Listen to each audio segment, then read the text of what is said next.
नमस्कार, स्वागत है एक बार फिर हमारे इस YouTube चैनल पर। आज हम आपके सामने स्टैट्स का एक ऐसा टॉपिक लेके आए हैं जो कि प्रत्येक कॉम्पिटिटिव एग्जाम्स की दृष्टि से और एकेडमिक दृष्टि से भी बहुत महत्वपूर्ण है। आज हम जो टॉपिक लेकर के आए हैं वो है अपना सैम्पलिंग। सैम्पलिंग हिंदी में इसको प्रतिचयन कहते हैं। साथियों, ये टॉपिक कहाँ इंपॉर्टेंस रखता है मैं आपको बता देता हूँ। ये टॉपिक है आपके यूजीसी नेट जेआरएफ में बहुत इंपॉर्टेंस रखता है। कॉलेज लेक्चरर, वर्तमान में असिस्टेंट प्रोफेसर इंपॉर्टेंस रखता है। इसके अलावा MA, BA, investigator, SO, ASO सभी कॉम्पिटिटिव एग्जाम्स में ये बहुत महत्वपूर्ण रोल निभाता है। इतना हार्ड नहीं है, लेकिन फिर भी इसको थोड़ा समझने की एक टेक्निक होनी चाहिए। कहाँ से क्वेश्चन उठता है, सबसे बड़ी बात यह है क्वेश्चन हमें समझ में आना चाहिए। तो इसके लिए आपको इसको वीडियो को पूरा देखो, समझ में अच्छी तरह आ जाएगा। फिर भी अगर आपकी कोई क्वेरी है तो आप मुझे अपने कमेंट बॉक्स में जाकर के मैसेज कर सकते हैं और उसका रिप्लाई मैं आपको जरूर दूंगा। देखिए, सैम्पलिंग के बारे में आज अपन चर्चा करेंगे। सैम्पलिंग कितने प्रकार की है, कौन कौन से इसके टेक्निक्स हैं और कब अपन कौन सी सैम्पलिंग को यूज करते हैं और कहां से अपना क्वेश्चन उठ के आता है। तो साथियों, सैम्पलिंग को हम दो भागों में विभाजित करते हैं। पहला है, एक तो है रैंडम सैम्पलिंग। रैंडम सैम्पलिंग है, इसको हम प्रोबेबिलिटी सैम्पलिंग भी कह सकते हैं। Probability sampling. और दूसरा जो है वो आ जाता है अपना नॉन रैंडम सैम्पलिंग, जिसे हम और non probability sampling, non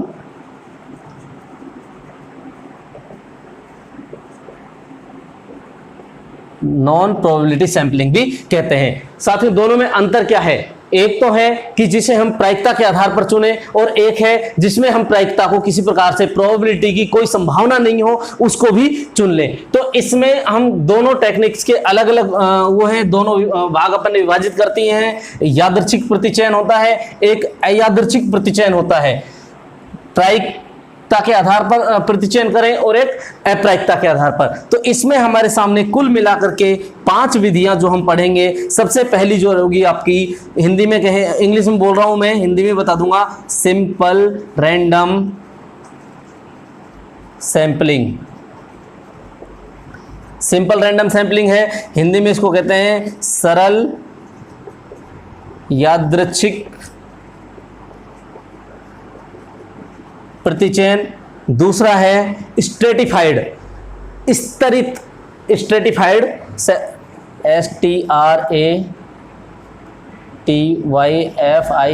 stratified sampling. स्तरित प्रतिचयन। जो इसका नेक्स्ट पार्ट आ जाएगा उसे हम कह देते हैं क्रमबद्ध प्रतिचयन, सिस्टेमैटिक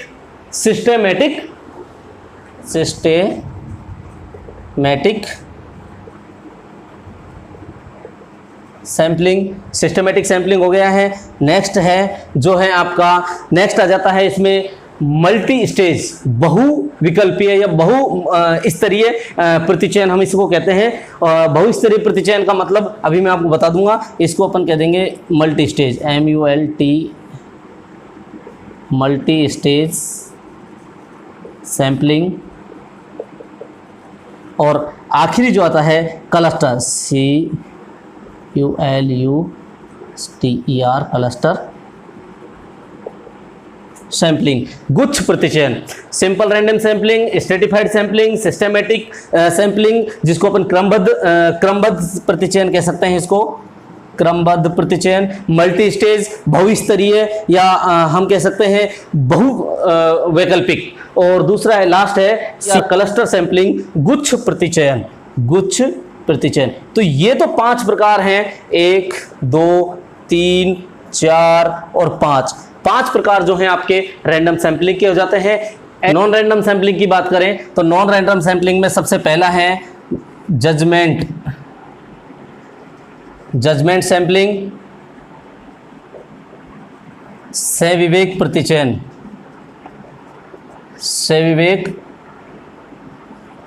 प्रतिचयन, दूसरी बात हम करते हैं जजमेंटल के बाद में है कॉन्वेंस कॉन्वेंशियल सैंपलिंग सुविधा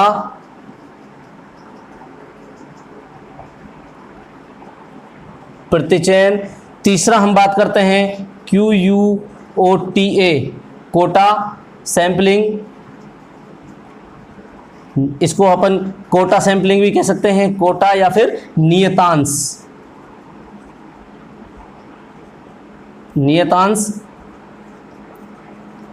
प्रतिचयन। और जो लास्ट आ जाता है वो है अपना चौथा नंबर का sequential, SEQUENTIAL sequential sampling. Sequential sampling इसको अपन कह सकते हैं हिंदी में अनुक्रमिक प्रतिचयन। तो अनुक्रमिक प्रतिचयन, देखिए साथियों, सबसे पहला क्वेश्चन आपका यहीं से बन जाता है। 1 2 3 4, ये 4 प्रकार के अपने पास में नॉन रैंडम सैंपलिंग है और 5 प्रकार के रैंडम सैंपलिंग है। जो पहला क्वेश्चन आपका बनेगा वो कहां से बनेगा?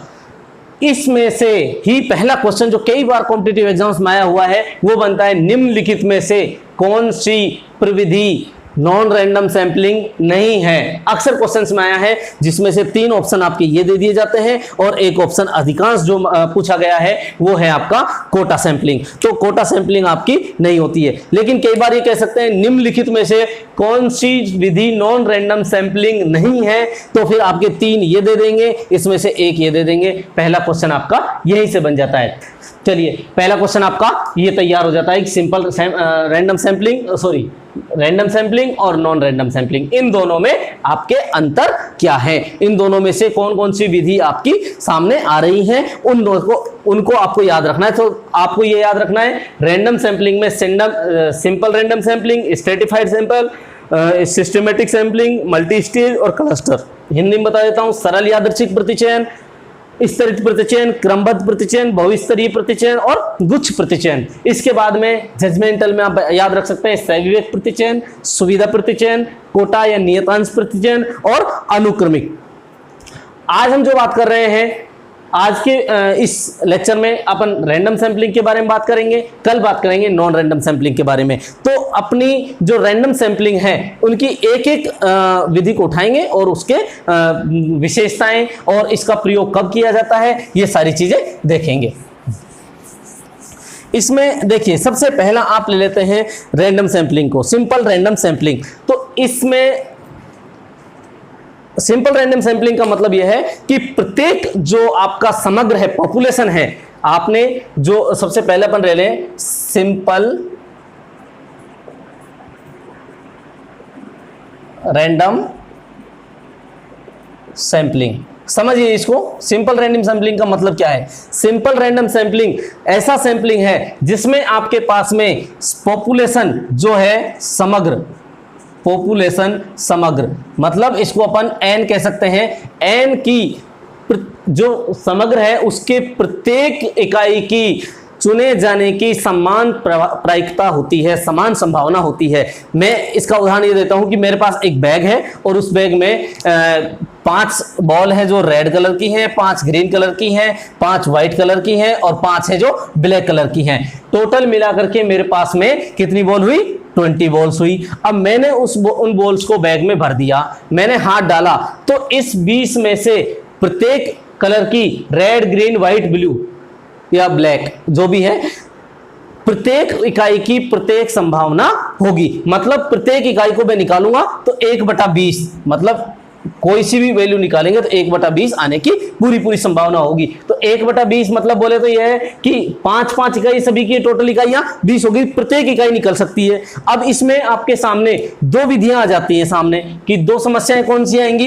एक तो होगी आपके सामने विद रिप्लेसमेंट,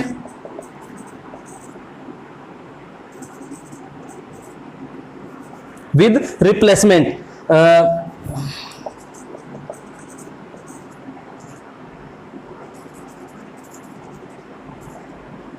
रिप्लेसमेंट, और दूसरी होगी विदाउट रिप्लेसमेंट। विद रिप्लेसमेंट और विदाउट रिप्लेसमेंट में क्या अंतर है? अब मेरे पास में वही बैग और वही सारी बॉल, ठीक है। अब मैंने क्या किया, विद रिप्लेसमेंट में देख रहा हूं, मैंने एक बॉल निकाली, उसमें कितनी रह गई, बैग में वापस 19 बॉल रह गई। अब उन 19 को मैं छेड़ूंगा नहीं और जो बैग में बॉल मैंने निकाली थी उसको वापस निकाल दूंगा, मतलब वापस रख दूंगा बैग में, तो बैग में वापस कितनी होगी, 20 बॉल्स होगी। फिर मैं बॉल निकालूंगा तो प्रत्येक बॉल की आने की संभावना वही 1/n रहेगी, राइट। लेकिन जब हम विदाउट रिप्लेसमेंट की बात करते हैं, जो बॉल मैंने निकाल ली, पहली बार मैंने हाथ दिया, बॉल निकाल ली, तो उसके बाद में कितनी रही, तो पहली बॉल जो मैंने फर्स्ट बार हाथ दूंगा तो उसकी जो प्रोबेबिलिटी रहेगी या फिर चयन की संभावना रहेगी 1/n, मतलब 20 में से कोई सी भी आ सकती है। लेकिन जब सेकंड टाइम मैं हाथ दूंगा तो मेरे पास में 1/n-1 बोले तो यहां पर n बराबर 20 था, लेकिन यहां पर n-1 करेंगे तो क्या हो जाएगा, बराबर 1/19, मतलब 19 बॉल में से कोई भी एक बॉल चयन कर सकता हूं। अगर मैं थर्ड टाइम दूंगा, थर्ड टाइम हाथ दिया तो 1/n-2 इस प्रकार से अपनी क्रम चलता जाए। इसमें इंपॉर्टेंट क्वेश्चन बनता है कि जब हमारे पास में जो कुल पॉपुलेशन है,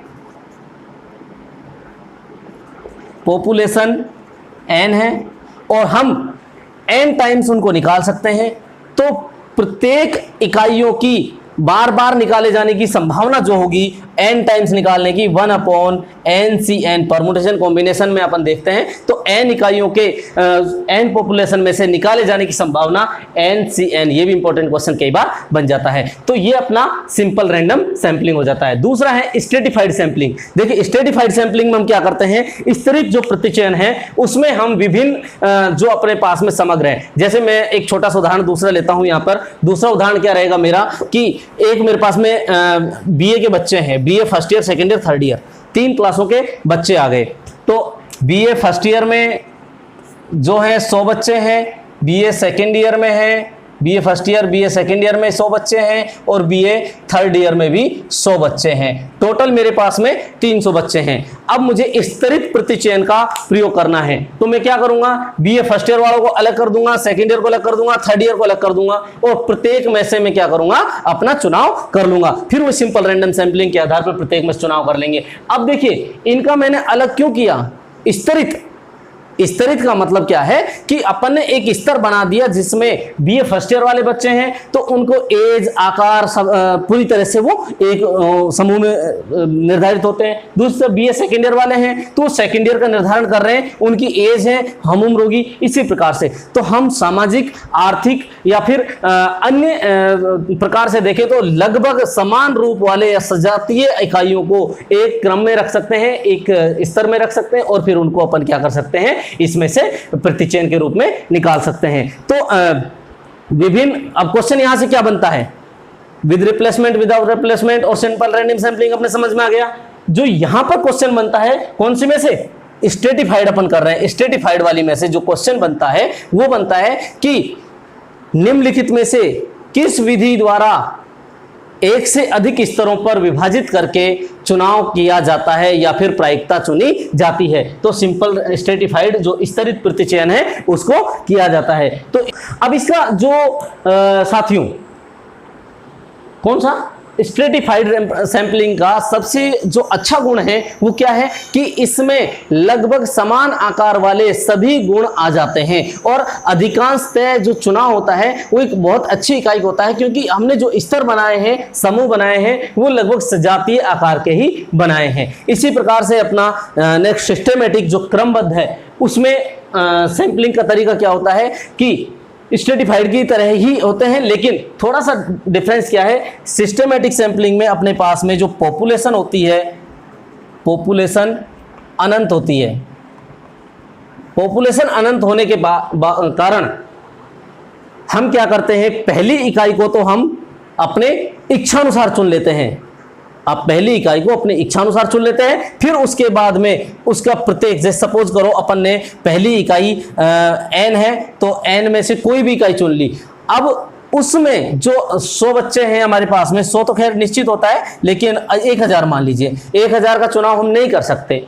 अब 1000 बच्चों में से पहला बच्चा हमने 50वां चुन लिया, 50वां बच्चा। अब प्रत्येक 100 के गैप पर आप चुन सकते हैं, जैसे पहला 50 पे चुना है, दूसरा 150 पे चुन लीजिए, तीसरा 250 पे चुन लिया, चौथा 350 पे चुन लिया। तो एक निश्चित गैप होगा जो क्रमबद्ध तरीके से चलेगा। इसको अपन क्या कहेंगे?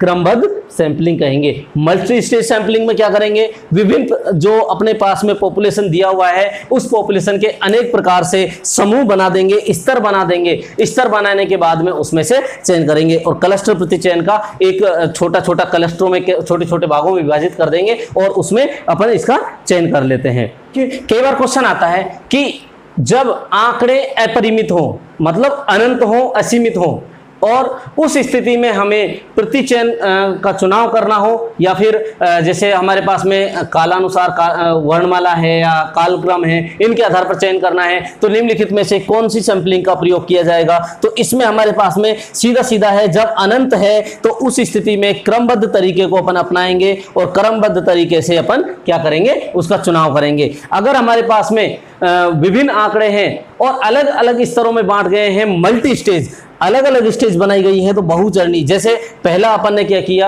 रैंडम सैंपलिंग के आधार पर अपन ने किसी गांव का सर्वे करना है और शहर का सर्वे करना है। शहर को अपन क्या करेंगे? गांव में विभाजित करेंगे और गांव को अपन क्या है? पंचायत स्तर पर, शहर को तहसील स्तर पर और तहसील से फिर गांव स्तर पर। तो अलग अलग स्टेज बन गई है। तो सबसे पहले हम जैसे सपोज करो किसी जिले का अपन को सर्वे करना है। जिले का सर्वे करने के लिए अपन क्या करेंगे? जिले से उसको तहसील लेवल पर विभाजित करेंगे, तहसील से फिर गांव के लेवल पर। तो अलग अलग क्या जाएंगे? मल्टी स्टेज, अलग अलग स्टेज बन जाएंगी और इसको अपन क्या कर सकते हैं? हल कर सकते हैं।